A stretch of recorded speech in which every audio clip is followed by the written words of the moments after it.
Good evening, ladies and gentlemen. With us today is World War I veteran and world-renowned poet Siegfried Sassoon.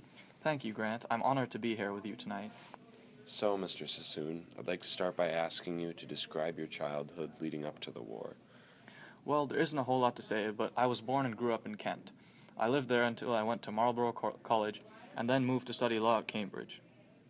Most of my free time growing up was spent in sports, such as hunting or golf. However, I did spend a good amount of time on poetry. From then to when I was commissioned into the war, I lived a good, peaceful life and published a lot of my work. Now that we know a little about your life before the war, I want to know more about your first experiences at war. My first taste of war came when I was sent to France in 1916 to join my battalion. Early on, I was a determined soldier. I never really questioned the war because although war is our scourge, I was, at that time, convinced we were fighting for our freedom. In fact, I actually gained a reputation as a brave soldier and was rewarded by earning the nickname Mad Jack. So, how did you go from brave soldier to a pacifist and a critic of the war? Since you are aware that once I sought the Grail when it came to the war effort, it may confuse you that I'm here today as a famous World War I critic. However, after my time in France, I was sent back to England due to illness, dysentery if I remember, and was left with heavy guilt and the feeling that my killed friends are with me where I go. I really felt that I had to do something and speak up for all my comrades and my brothers that died fighting or were fighting.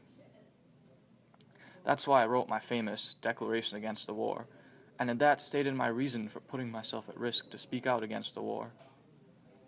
Because I believe that the war is being deliberately prolonged by those who have the power to end it, I am a soldier, convinced that I am acting on behalf of soldiers. I believe that this war, on which I entered as a war of defense and liberation, has now become a war of aggression and conquest. It clearly seems like your experience back in England drastically changed your viewpoint. Yes, coming back, having experienced firsthand the brutality and true nature of the modern war, I was angered by the general ignorance of the war among the public, which actually inspired my closing statement in the Declaration. On behalf of those who are suffering, now I make this protest against the deception which is being practiced on them. Also, I believe that I may help to destroy the callous complacency with which the majority of those at home regard the contrivance of agonies which they do not share, and which they have not sufficient imagination to realize.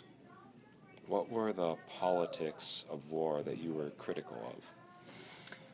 I think it's just common knowledge that there should be some valid reason or moral justification when a war of that degree is waged. So many soldiers were dying in vain without honor except the misconception that they were fighting for their freedom. I identify the politics of my war in one of my poems, To Any Dead Officer. Our politicians swear they won't give in till the Prussians' rule has been trod under the heel of England, and the war won't end for at least 2 years. That's very interesting, Mr. Sassoon. Can you describe what daily life was like on the front? Well, I think most people think only of battles when asked to describe the hardships of war. But the bulk of it is in fact just the struggles living in the trenches. I mean, the conditions were also tough on soldiers, especially during walks or moving from different positions.